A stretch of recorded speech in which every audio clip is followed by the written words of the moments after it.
of the guys and most of you are sitting in front of your textbook along with your visual aid. And today's topic is a continuation of this previous day's work.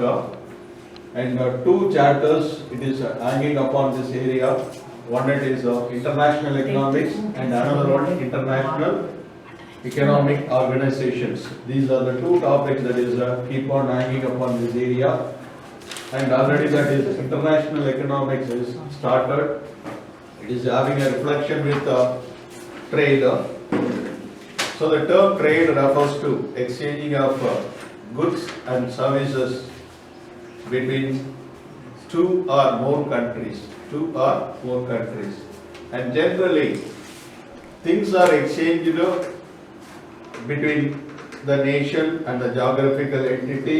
We used to call it as internal trade, local trade, domestic trade, home trade or inter-regional trade. These are the different terms which we are referring to the one and the same thing, that is the exchanging of goods and services happening within the jurisdiction of a country, and that is internal. And external, it is the same thing, and all the things are there, and it is by crossing the borders and boundaries of one nation to another one nation, that is international trade. Now, between these two things, there are a lot of things is happening within trade. And the term trade, it refers to exchange. And here two things are exchanging. One, it is a material thing, and another one is non-material thing. And the same material thing, it is tangible to our vision. That is why we call it as a visible trade. And another one, that is we cannot able to perceive with our binocular vision, and that is rendering of services. And the rendering of services is coming under invisible portion part of it. நம்மளால கண்ணால பார்க்க முடியாது. And that is also a exchange. So it is invisible. The service, most of the services are coming under invisible part of it. So visible and invisible combined together, we are having an exchange by crossing the boundaries. That is international. If it is happening within, it is national. And between the two things, we are having a wide difference. One thing it is within our country, labor and capital can free flowly. உழைப்பவனும் முதலீடும் எந்த விதமான தடங்கள் இல்லாமல் சரளமாக பழக்கத்துக்கு கொண்டு வரப்படும். But whereas in international trade, it has to cross the boundaries. இப்போ இந்த இன்டர்நேஷனல் ட்ரேட் அப்படின்னு சொல்லும்போது, உள்நாட்டில் வாணிபம் செய்யும் போது, வியாபாரம் செய்யும் போது நமக்கு எந்த ஒரு அதிக அளவில் பிரச்சனைகளோ அல்லது ப்ராப்ளமோ வர்றதுக்கான வாய்ப்புகள் இல்லை. அப்படியே வந்தாலும் நாம் சரி செய்து கொள்ள முடியும்.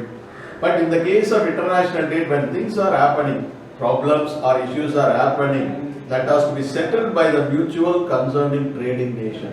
அப்ப எந்த நாடுகள் வியாபாரத்தில் ஈடுபடுகிறதோ அந்த வியாபாரத்தில் ஈடுபடுகிற நாடுகளோட பேச்சுவார்த்தைகள் மூலம், through dialogues and negotiation, through agreements only, the trade can settled and trade transaction can take place.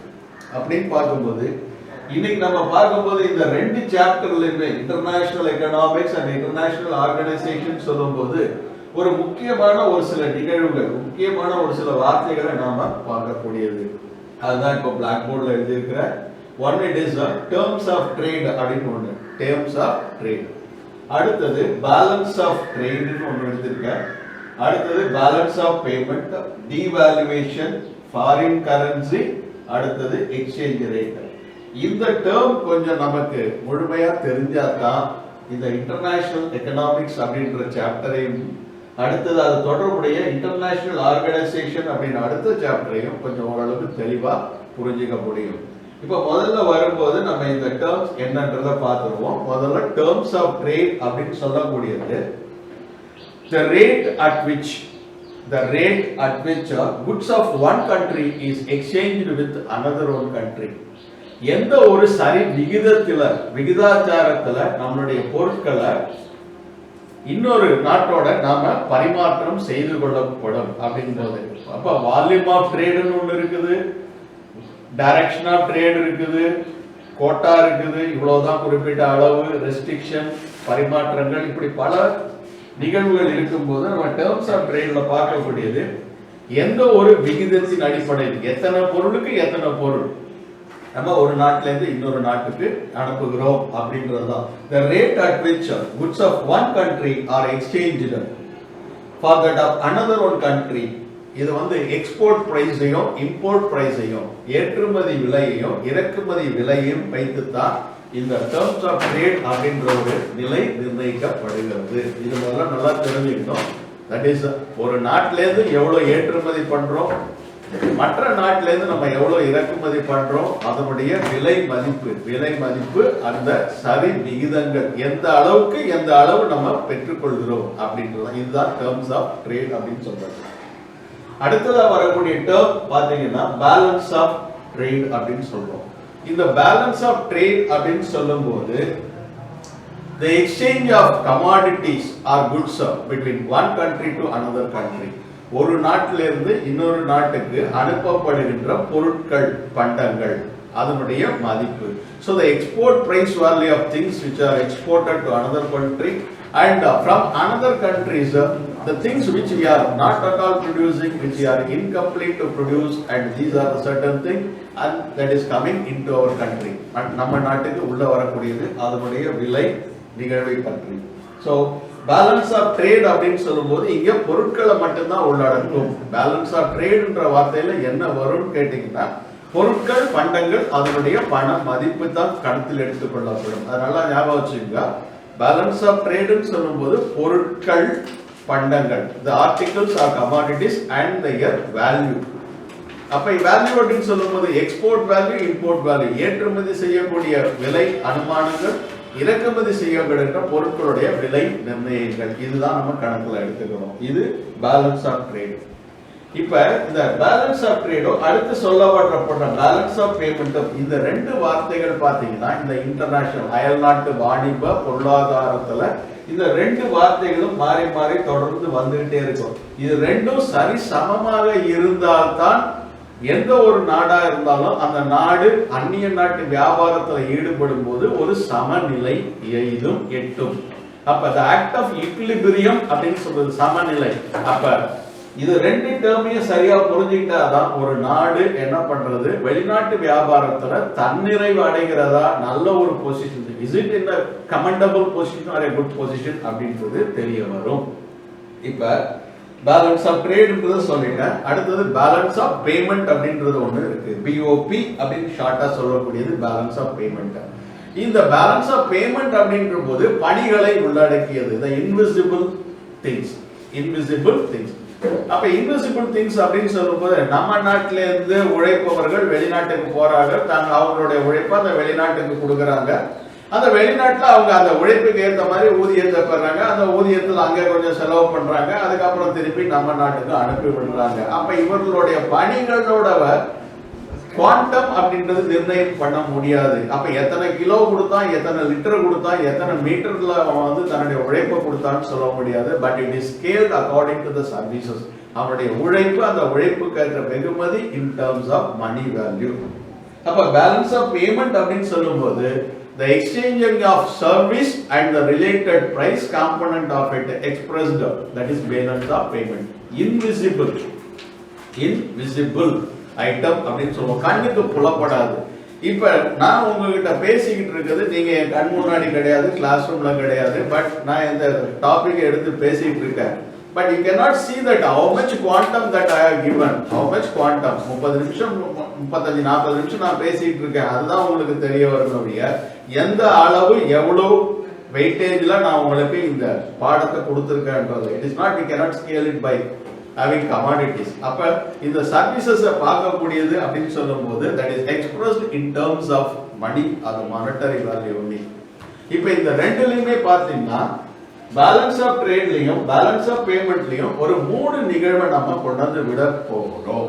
இந்த 3 நிகழ்வு என்னன்னு கேட்டீங்கன்னா பேலன்ஸ் ஆஃப் ட்ரேட் அப்படின்னு ஒண்ணு, பேலன்ஸ் ஆஃப் ட்ரேட் அப்படின்னு ஒண்ணு, அடுத்தது ஃபேவரபிள் பேலன்ஸ் ஆஃப் ட்ரேட்னு ஒண்ணு உண்டு, இன்னொன்னு அன்ஃபேவரபிள் பேலன்ஸ் ஆஃப் ட்ரேட்னு ஒண்ணு உண்டு.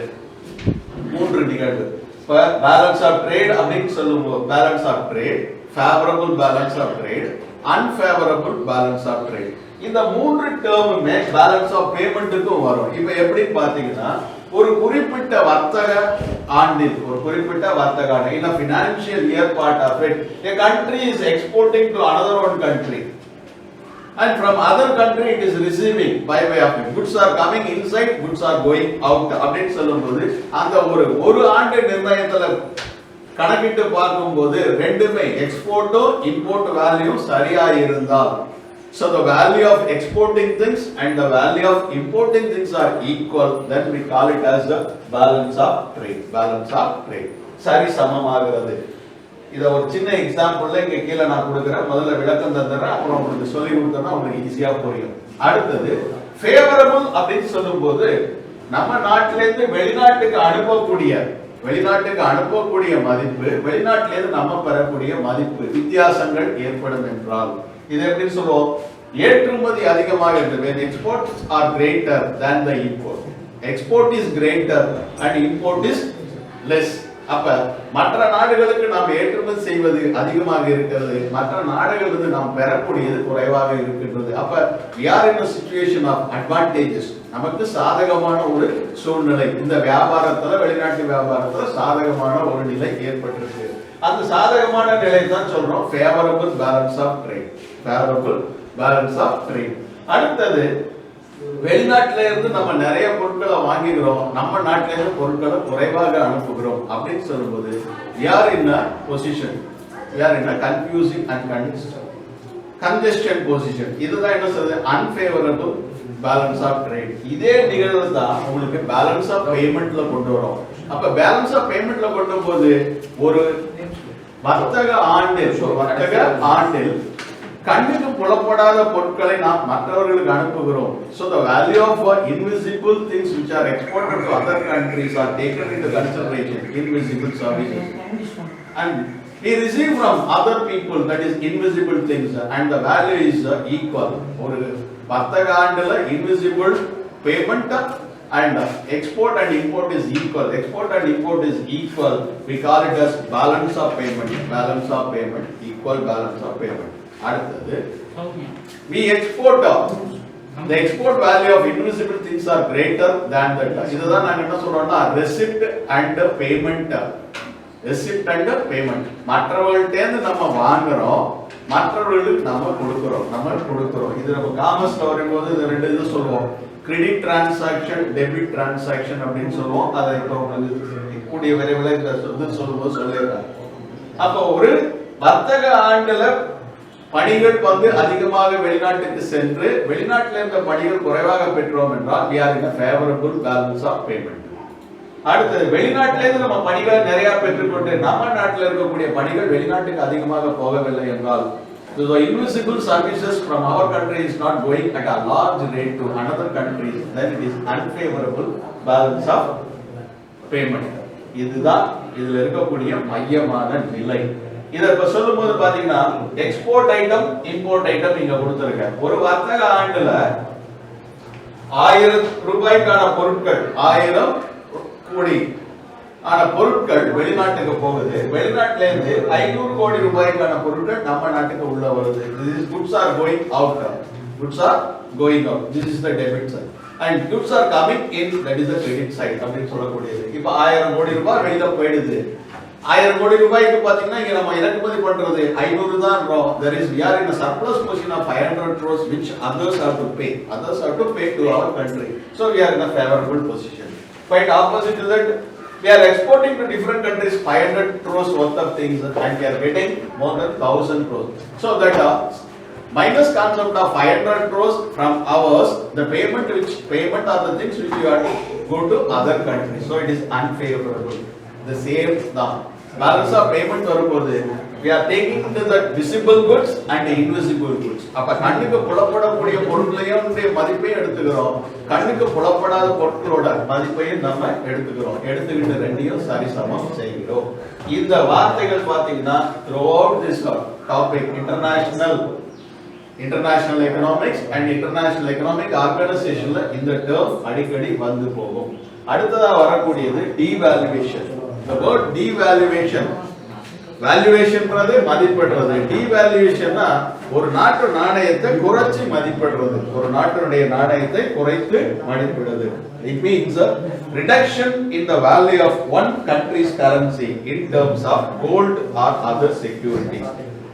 ஒரு நாட்டோட பணத்தினுடைய மதிப்பை குறைக்கிறது, ஈடுகட்டுறது, தங்கத்தினுடைய மதிப்பு ஈடாக குறைத்துக் கொள்வது. அப்ப தங்கத்தினுடைய மதிப்பு எவ்வளவு, அதை விட குறைச்சி அந்த நாட்டினுடைய கரன்சி நாணயத்தினுடைய மதிப்பை குறைத்து கொள்வது, அல்லது அதற்கு ஈடாக வேற ஏதேனும் ஒரு நாட்டினுடைய கரன்சி. இப்ப பாத்தீங்கன்னா that is devaluation. அடுத்தது foreign exchange அப்படின்னு சொல்லி கொடுத்திருக்காங்க. Foreign exchange, so exchanging of one country's currency for another one country currency. ஒரு நாட்டோட பணத்தையும் மற்ற நாட்டு பணத்துக்கு பரிமாற்றிக் கொள்வது ஃபாரின் எக்ஸ்சேஞ்ச் என்று சொல்லப்படுவது. இப்போ இந்த ஃபாரின் எக்ஸ்சேஞ்சில் அடுத்ததாக வரக்கூடியது எக்ஸ்சேஞ்ச் ரேட் என்ற ஒரு வார்த்தையை கொடுத்திருக்காங்க. எக்ஸ்சேஞ்ச் ரேட் அப்படின்னு ஒரு வார்த்தையை கொடுத்திருக்காங்க. So what is that exchange rate ன்னு சொல்லும்போது the rate at which one currency is exchanged for another one country's currency. ஒரு நாட்டோட நாணயம் மற்ற நாட்டோட நாணயத்தோட பரிமாற்றங்கள் செய்யும் போது எந்த விகிதாச்சார அடிப்படையில் அமைத்துக் கொள்ளக்கூடியது. அப்ப take for example, we are having a trade relation with India is having trade relation with one of the European countries. The common currency of Europe it is euro and Indian currency is rupiah, and the international settlement that those who are receiving our goods they have to pay in either rupiah or any other currency equal to the international value. அப்ப ஒரு வெளிநாட்டில உயர்ந்து இருக்கக்கூடிய ஒரு நாணயத்திற்கு ஈடான ஒரு விலையில கொடுத்தா நம்ம ஒத்துப்போம், அல்லது நம்ம நாட்டு பணத்துல கொடுத்தா நம்ம அதை அக்செப்ட் பண்ணிக்கிறோம். இப்ப ஒரு வெளிநாட்டு பணம் அப்படின்னு சொல்லும்போது a currency which is common and it is having value more அப்படின்றதா. அப்ப பாத்தீங்கன்னா இப்போதைக்கு இருக்கக்கூடியது US டாலர் அப்படின்றது. இப்ப ரெண்டுக்கும் உள்ள பரிமாற்ற விகிதாச்சாரம் எப்படி இருக்கும் அப்படின்னு சொல்லும்போது யாருடைய கரன்சி மதிப்பு வாய்ந்தது, யாருடைய கரன்சி மதிப்பு குறைந்தது அப்படிங்கும்போது எப்படி நிர்ணயம் பண்றதுன்ற போது it is through the bargaining capacity only. அப்படி பார்க்கும்போது 60 ரூபாய் கொடுத்தோம்னா அமெரிக்கால இருந்து $1 நம்ம பெறலாம். 80 ரூபாய்க்கு மேல நம்ம யூரோப்புக்கு பே பண்ணோம்னா €1 நம்ம வாங்குறோம். So that is the rate of exchange. 1 euro is equal to 80 rupees of Indian currency. $1 American dollar is equal to 60 rupees and more than that of Indian rupee. இதுதான் பரிமாற்றங்கள்ல ஒத்துக்கொள்ளக்கூடிய அபிஷியல் எக்ஸ்சேஞ்ச் ரேட்னு சொல்றது. இந்த ரேட் எப்போதும் ஒரே மாதிரி இருக்குமா அப்படின்னு சொல்லும்போது இருக்கிறதுக்கு வாய்ப்புகள் கிடையாது. That is a fixed agreed rate. That rate will depend upon the volume of transaction, quantum of transaction between the countries. மாறிக்கொண்டே இருக்கும். பட் என்ன இருந்தாலும் ஒரு நாட்டோட நாணயத்தினுடைய மதிப்பு அதிகமாகும், ஒரு நாட்டினுடைய நாணயத்தினுடைய மதிப்பு அதிகமாக கொடுத்து வாங்கும் போது அதிகமாக கொடுக்கின்ற நாணயத்தினுடைய மதிப்பு இழந்துபடுகிறது, வீழ்த்தப்படுகிறது. இதுதான் டிவேல்யூவேஷன் அப்படின்னு சொல்லக்கூடிய ஒரு சமாச்சாரம்.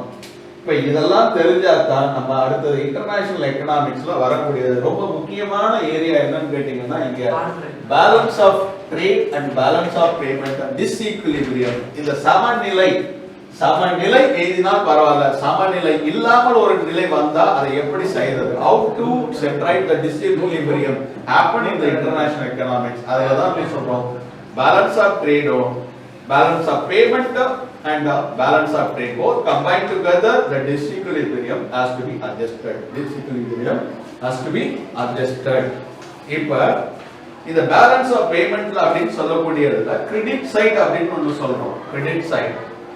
So what is the credit side or the credit transaction அப்படின்னு சொல்லும்போது payment from foreign nation. அப்ப வெளிநாடு நம் பொருட்களை பெற்றுக்கொண்டு நம் பணிகளை பெற்றுக்கொண்டு அதற்கான செலுத்துதல், அதற்கான பண வெகுமதியை செலுத்துதல். Payment from foreign nation, that is on credit side. That is நம்ம நாட்டுக்கு வெளிநாட்டு பணம் அல்லது அந்த வெளிநாட்டு பணத்துக்கு இந்திய மதிப்போட பணம் நமக்கு உள்ளே வருகிறது. இது எப்படி பாத்தீங்கன்னா எது மூலம் நடக்குன்னா export of goods and services. ஒரு நாட்டு நம்ம நாட்டில இருந்து வெளிநாட்டுக்கு பொருட்கள் பணிகளை ஏற்றுமதி பண்றோம். அடுத்தது நம்ம இடத்துல இருந்து gift international monetary fund. International monetary fund. அடுத்ததா வரக்கூடியது international bank for reconstruction and development. International bank for reconstruction and development. அடுத்ததா வரக்கூடியது வேர்ல்ட் ட்ரேட் ஆர்கனைசேஷன், WTO என்று சொல்லப்படுகிற வேர்ல்ட் ட்ரேட் ஆர்கனைசேஷன். இது உலகளாவிய ஒரு அமைப்பு. அடுத்தது பாத்தீங்கன்னா ஒரு குறிப்பிட்ட பிராந்தியத்துக்கு, இது for a regional level only, ஒரு குறிப்பிட்ட ரீஜனுக்கு மட்டுமே உகந்தது அப்படின்னு சொல்லும்போது ஒரு 3 நிகழ்வு இங்க கொடுக்கிறோம். One, it is 10th ல நீங்க பார்த்திருக்க கூடியதோ that you might have seen in the 10th standard, that word it is SAARC அப்படின்னு சொல்லக்கூடியது. SAARC, South Asian Association for Regional Cooperation. South Asian Association for Regional Cooperation, SAARC என்ற ஒரு அமைப்பு. அடுத்ததா பாத்தீங்கன்னா Asian Association of Southeast Asian Nation, Association of Southeast Asian Nation, இதுதான் Asian என்ற ஒரு அமைப்பா நம்ம சொல்றோம். அடுத்ததா சொல்லக்கூடிய ஒரு அமைப்பு பாத்தீங்கன்னா BRICS அப்படின்னு சொல்லக்கூடியது, BRICS. இந்த BRICS அப்படின்றதுல பாத்தீங்கன்னா உள்ளடங்கிய உறுப்பு நாடுகளாக பார்க்கக்கூடியது அந்த வார்த்தைகளே இருக்கு. பிரேசில், ரஷ்யா, இந்தியா, சைனா, இது வரைக்கும் தான் இருந்தது, 4 தான் இருந்தது, அதனால பிரிக் அப்படின்னு சொல்லுவாங்க. இப்ப இந்த இதோட இன்னொரு நாடு சேர்ந்துக்குது இந்த அமைப்புல, தட் இஸ் சவுத் ஆப்பிரிக்கா. அதனால இதனுடைய அமைப்பு பேரு பாத்தீங்கன்னா பிரிக்ஸ் அப்படின்னு மாறுது. இப்ப உங்களுக்கு இன்டர்நேஷனல் ஆர்கனைசேஷன்ல 6 அமைப்பை சொல்லியிருக்கேன். இந்த 6 அமைப்பை நம்ம இந்த புக்ல இருக்கிறத வச்சு எப்படி நம்ம அணுக போகிறோம், பார்த்து படிக்க போகிறோம். மோஸ்ட்லி இட் இஸ் எக்ஸ்பிளனேஷன் ஒன்றது குறைவுதான். பட் இதுல பாத்தீங்கன்னா இந்த அடிப்படையில இந்த ஒரு க்ளூ கொடுக்கக்கூடிய இந்த கைட்லைன்ஸ் வழியாக நீங்க கொஞ்சம் புத்தகத்தை அணுகி பாத்தீங்கன்னு சொன்னா உங்களுக்கு இது தெள்ள தெளிவாக புரிய ஆரம்பிக்கும். அப்ப இதுல எப்படி நம்ம அணுக போறோம் அப்படின்னு சொல்லும்போது முதல்ல கொடுத்திருக்கிறது ஆரிஜின், அடுத்தது அவங்களுடைய இலக்கு, அவங்களுடைய பயன்பாடு, நடவடிக்கை, சாதித்தது என்ன. So origin, objective, function and achievement. Origin, objective, function and achievement. இந்த ஆரிஜின்ல என்ன நம்ம பார்க்கிறோம் அப்படின்னு சொன்னா, எந்த ஒரு காலகட்டத்துல when it was established and who are the establishing nations, எப்ப ஆரம்பிக்கப்பட்டது, யார் யார், எந்தெந்த நாடுகள்லாம் இந்த ஒரு இல்ல அமைப்புல மெம்பர் கண்ட்ரிஸா இருக்குது. அட் பிரசன்ட் இந்த இன்டர்நேஷனல் மானிட்டரி ஃபண்ட் என்று சொல்லக்கூடியதுல பாத்தீங்கன்னா 189 189 countries are the members. இந்த மெம்பர்ஸ்க்கு என்ன ஒரு வேலைன்னு கேட்டீங்கன்னா, they have to pool that their own currency equal to that of gold or equal to US dollar. இந்த அமைப்புல இருந்து தான் அவங்க எல்லா விதமான பரிமாற்றங்கள் வேலைகள்லாம் செய்யறாங்க. Now we come to that what is that objective of, initially we take that IMF and Bretton Woods Conference அப்படின்னு ஒன்னு ஐரோப்பால நடந்தது. அந்த நடந்ததுல 2 நிகழ்வை கொண்டாந்து வெளிநாட்டு பரிவர்த்தனை, இன்டர்நேஷனல் எக்கனாமிக்ஸ் அண்ட் ட்ரேடுக்காக அவங்க கொண்டு வந்தது 2 அமைப்புகள். ஒன்னு international monetary fund, international monetary fund. இன்னொன்று வேர்ல்டு பேங்க் அல்லது international bank for reconstruction, bank for reconstruction and development அப்படின்னு சொல்லக்கூடியது. இதுக்கு துணையாக இன்னொன்று அவங்க கொண்டு வந்து world trading organisation, world trading organisation என்று சொல்லப்படுகிற ஒரு. இப்ப இந்த 2 பாத்தீங்கன்னா பிரிட்டன் வுட்ல இருந்து பிறக்கப்பட்ட ஒரு 2 அமைப்புகள், international monetary fund and international bank for reconstruction development. இதுக்கு என்ன பேர் சொல்லி கொடுப்பாங்கன்னா வேர்ல்டு பேங்க், உலக வங்கி. இப்ப இந்த உலக வங்கின்னு சொல்லும் போதே there is a receiving of deposit and lending activity.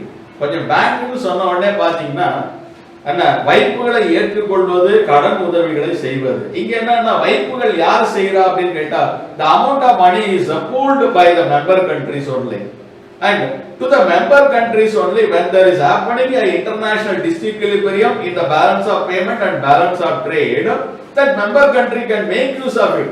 The member country can make use of it in adjusting their trade relations on par with, equal with another one member country, another one exchanging trading country. இதுதான் அவங்க சொல்லக்கூடியது. அப்ப எந்த வருடம் யாரெல்லாம் அதோட அங்கத்தினர்களாக இருக்கிறார்கள், when it was established and who are the member nations what is their main objective? என்ன குறிக்கோளுக்காக இது அவங்க செய்றாங்க? அடுத்தது அவங்களுடைய வேலைகள் என்ன? what is the functions? இந்த ஃபங்க்ஷன் நிகழ்த்தும் போது அவங்க சாதித்தது என்ன? what are their achievements? இந்த ஆங்கிள் தான் இந்த ஆறையும் நம்ம அணுக போகிறோம். முதல்ல வரும்போது இன்டர்நேஷனல் மானிட்டரி ஃபண்ட், அவங்களுடைய அப்ஜெக்டிவ் பாத்தீங்கன்னா kindly underline the word which I am stressing. Exchange rate stability by curbing competitive exchange depreciation. Exchange rate stability. அப்ப exchange rate ன்றது இங்க நம்ம ஒன்னு கொடுத்திருக்கோம். என்ன கொடுத்திருக்கோம்? The rate at which one country's currency is exchanged with another one country's currency. One country's currency is exchanged with another one country. அப்ப exchange rate stability னா ஒரு நாட்டு நாணயத்தையும் இன்னொரு நாட்டு நாணயத்தையும் ஈக்குவலைஸ் பண்ணி என்ன பண்ணும்? சமமான ஒரு நிலையில பாதிக்கணும். அப்பதான் ரெண்டு பேருக்கும் வியாபாரத்துல ஒரு அட்வான்டேஜ் இருக்கும். அப்ப ஒருத்தர் நான் என்னுடைய நாட்டு பணம் அதிகம், வெள்ளக்காரன் பணம் வெள்ளி பணம் அதிகம், இந்தியன் ரூபி இது கம்மி, வெறும் வியாபாரம் அப்படின்னு சொன்னா ரெண்டு பேருக்கும் வியாபாரம் நடக்காது. அப்ப நான் ரெண்டு பேருக்கும் வியாபாரம் நடக்க வேண்டும் அப்படின்னு இருக்கும்போது exchange rate stability by curbing competitive exchange depreciation. போட்டியில ஒரு நாட்டு பணத்துடைய மதிப்பை இன்னொரு நாட்டு பணம் குறைத்து மதிப்பிடக் கூடாது. இதுதான் நம்முடைய முதல் objective. Underline it. Exchange rate stability, curbing competitive exchange depreciation. அடுத்ததா eliminate or reduce exchange control. அப்ப இந்த பரிமாற்றங்கள் நடக்கும்போது இருக்கக்கூடிய ஒரு கட்டுப்பாடுகளை ஒன்று குறைக்கணும் அல்லது வேண்டாம் என்று ஒதுக்க வேண்டும் பை த மெம்பர் நேஷன். ஒரு மெம்பர் கண்ட்ரி இப்ப குறிப்பிட்ட பாத்தீங்கன்னா இப்ப வந்து சைனாவோட நம்ம கிட்ட இருக்கக்கூடிய ஒரு சில பிரச்சனைகள் காரணமாக சைனாவோட ஒரு சில வர்த்தக உறவுல ஒரு சில நிறுவனங்களோட பொருட்களை நம்ம நிராகரிக்கிறோம் அப்படின்னு சொல்லும்போது that is we lay some restriction upon the Chinese product because of a difference of opinion. அதான் imposed by member nation. அதை என்ன பண்ணணும்? ஒன்று தவிர்க்கணும் அல்லது குறைப்பதற்காக இருக்க கட்டுப்பாடுகளை குறைத்துக் கொள்ள வேண்டும். அடுத்ததாக மூன்றாவதாக multilateral trade. Encourage and establish multilateral trade. அதுனா multilateral trade னா trade happening between one to one. ஒரு நாடு இன்னொரு நாடோட இருக்குது, அதுவும் வியாபாரம் தான். அது மட்டும் ஒரு நாடு இன்னொரு நாடோட வியாபாரத்துல இருக்கிறது மட்டும் வந்து வியாபாரம் கிடையாது. இப்ப உலகம் என்பது பல நாடுகளை உள்ளடக்கியது. when we are saying world nation அப்படின்னு சொல்லும்போது different nations are combined together, we call it as world. அப்ப ஒரு நாட்டுக்கிட்ட மட்டுமே நம்ம தொடர்பு வச்சு பாத்தீங்கன்னா பிரான்ஸ்ல இருந்து இப்ப Rafale aircraft it is keep on moving. இப்போ மற்ற நாடுகிட்ட இருக்குதா அப்படின்னா ரஃபேல் பிரான்ஸ் வந்து somewhat sophisticated and we are purchasing from France. இல்லையா? அப்ப நீ போர்க்காலங்கள்ல நமக்கு போர் தளவாடங்கள் நம்மளால உற்பத்தி பண்ண முடியல, சரிவர செய்ய முடியல, சோபிஸ்டிகேஷனா இல்ல அப்படின்னு சொல்லும்போது we are liable to get from France. அப்படின்னா எப்பவுமே பிரான்ஸ் கிட்ட வாங்கிட்டு இருக்க முடியுமா? இல்ல. இப்போதைய தருணத்துல பிரான்ஸ் நல்லா இருக்கு. ஆனா இதுக்கு பல காலங்கள் ஒரு 15-20 வருடங்களுக்கு முன்னாடி பாத்தீங்கன்னா ரஷ்யாவிட்ட இருந்து மிரேஜ் எல்லாம் எடுத்தோம். அப்ப அந்த காலகட்டங்கள்ல F-16க்கும் மிரேஜுக்கும் கம்பேரிசன் பண்ணி பார்க்கும்போது but mirage 2000 is somewhat better and we are getting from Russia. அப்ப ரஷ்யாக்காரன் வந்து நீ எங்கிட்ட வந்து ஏன் இப்போ வாங்கல, ரஃபேல் போர் விமானத்தை பிரான்ஸ் கிட்ட வாங்குற அப்படின்னு கேட்க முடியாது. அப்ப multi trade encourage and establish multilateral trade. பல நாட்டோட வாணிப தொடர்பு இருக்க வேண்டும் என்ற ஒரு நெறிமுறையை வளர்க்க வேண்டும். அதான் சொல்றது. Establish international trade and transaction instead of bilateral trade agreement. ஒரு ரெண்டு நாடு மட்டும் அவங்களுக்குள்ள மியூச்சுவல், உனக்கு நான் ஃப்ரெண்ட் எனக்கு நீ ஃப்ரெண்ட் அப்படின்றதுன்னா அந்த ரெண்டு நாடு எல்லா விதமான நிகழ்வுகளையும் வளருமான்னு பாத்தீங்கன்னா ஓரளவு தான் வளரும். பட் எல்லா துறைகளிலும் வளருமானா வளராது. because there is a mutuality between two identities only, but world is having different identity. இப்ப நம்மள எடுத்துக்கிட்டோம்னா கூட நமக்கு தேவையான பொருட்களை நம்ம பிறர்கிட்ட இருந்து வாங்குறோம். அப்ப இருக்கும்போது 1 to 1 இந்த டிரான்சாக்ஷன் போட்டு பாருங்க. நம்ம வீட்டுக்காரன் நம்ம வீட்டு பக்கத்து வீட்டுக்காரன் அவங்க கிட்ட கொடுத்து வாங்கிட்டு இருந்தோம்னா அவங்க கிட்ட இல்லாத பொருள் வேற ஒருத்தர் இருக்கும் போது அப்ப என்ன பண்றோம், நம்ம ஒரு தேர்ட் பார்ட்டி கிட்ட போகும்போது அப்ப 1 to 1 டிரான்சாக்ஷன்ன்றது மல்டியா மாற்றப்படுகிறது. மல்டின்றது தான் இப்போதைய நிலைப்பாடு. அடுத்ததாக promote flow of capital from developed to developing nation. Promote அப்படின்னு சொல்லும்போது என்ன பண்ணா மேன்மைப்படுத்த வேண்டும். என்னத்தை மேன்மைப்படுத்த வேண்டும்? முதலீடுகள் அல்லது முதலீட்டு சாதனங்கள் வளர்ந்த நாடுகளில் இருந்து வளரும் நாடுகளுக்கு அளிக்கப்பட வேண்டும். So promote flow of capital from developed to the developing nation. வளர்ந்து வந்த நாடுகள் The countries which are highly sophisticated and developed in every walks of fields, and they have to help the developing countries to bring up them equal or par with in the international arena. அப்ப promote flow of capital from developed to developing nation. அடுத்ததாக solve problem of international liquidity. அப்ப உலகளாவி இருக்கக்கூடிய நீர்மைத்தன்மை தான் keeping that amount of currencies and everything for easy exchange at their readily hand அப்படின்றதுல அதுல ஏற்படக்கூடிய பிரச்சனைகளை சரி செய்ய வேண்டும். இதுதான் என்ன சொல்றோம் அப்ஜெக்டிவ். இந்த நோக்கங்களுக்காகத்தான் இந்த இன்டர்நேஷனல் மானிட்டரி ஃபண்ட் அப்படின்றது ஆரம்பிக்கப்பட்டது. இதனுடைய headquarters Washington DC, district of Columbia, அமெரிக்கால இருக்குது. அங்கே இருந்துதான் இந்த உலகளாவிய வர்த்தகத்தை எல்லாத்தையும் மானிட்டர் பண்றது. உலகளாவிய வர்த்தகத்தை மானிட்டர் பண்ணும்போது 189 கண்ட்ரிஸ் ஆர் மெம்பர் கண்ட்ரிஸ். இந்த 189 கண்ட்ரிஸ் இந்த கொடுத்துதல் வாங்குதல் அப்படின்றது இவங்களுக்குள்ள நடக்குது. இப்ப 189 மெம்பர் கண்ட்ரி இருக்கும்போது மற்ற நாடுகள் இதுல சேராது இருக்கும்போது அவங்களோட வியாபாரத்தில் ஈடுபட்டால் என்ன நிகழ்வு? அப்ப நான் member IMF country with IMF country பிரச்சனை வந்து போச்சு என்னன்னா the matter will be discussed in the IMF and that non-member IMF has to agree and bind the rules and regulation laid down by this particular IMF member countries only. வேற வழியே கிடையாது. அப்ப வர்த்தகத்துல ஈடுபடும் போதே நம்ம என்ன பண்ணுவோம், whether the country which we are having a trading link is a member of IMF. இப்ப இது மாதிரி ஒரு நாட்டோட நம்ம வர்த்தகத்துல ஈடுபடும் போது இப்ப இது மாதிரியான நிகழ்வுகள் எல்லாம் நம்ம தெரிஞ்சிருக்கணும். பிற்காலத்துல in future if there happens any discrepancy that has to be settled amicably. அத வந்து பிரச்சனையா கொண்டு போய் சண்டையில கொண்டு முடிச்சிட கூடாது. அதுக்காக தான் இந்த IMF அப்படின்றது வர்த்தகத்தில் ஏற்படுகின்ற குடுக்கல் வாங்குதல் தான் பிரச்சனை வரும். அந்த குடுக்கல் வாங்குதல் பிரச்சனை வந்து பெரிய பிரச்சனையா போக கூடாது. அதை சரி பண்றதுக்கு ஒரு நாட்டாமை வேணும். அந்த நாட்டாமை தான் international monetary fund. That Nattamai is உள்ளடக்கிய சில ஆமைகள், தட் மெம்பர் கண்ட்ரிஸ். அடுத்தது இவங்களோட ஃபங்க்ஷன் என்னன்றதை பார்க்கறதுக்கு முன்னாடி அடுத்த கிளாஸ்ல நம்ம மூவ் பண்ணி போகலாம். இப்போதைக்கு உங்களுக்கு ஒரு சில நிகழ்வுகளை நான் சொல்ல விரும்புகிறேன். நம்மளுடைய டெக்ஸ்ட் புக்ல இருக்கக்கூடிய 12 சாப்டர்ல பெரும்பாலும் அரசாங்கம் நம்மளுடைய இந்த பாடத்திட்டத்தினுடைய அளவை குறைக்கிறாங்கன்னு சொன்னா ஒரு 30 to 40% அப்படின்னு சொன்னா எப்படி குறைப்பாங்கன்ற அனுமானத்துக்கு முன்னாடி 12 சாப்டர் இருக்கு. ஆரம்பத்திலேருந்து 9 சாப்டர் வரைக்கும் நான் கற்பனையாக எடுத்து வச்சிருக்கிறேன். இதுல முதல் chapter introduction to macroeconomics, national income, theories of employment and income. 4வது சாப்டர் நீங்க என் கண்ணுக்கு முன்னாடி தெரியணுன்றதுனால ஆக்சலரேட்டர் மல்டிப்ளையர் கொண்டு போகல.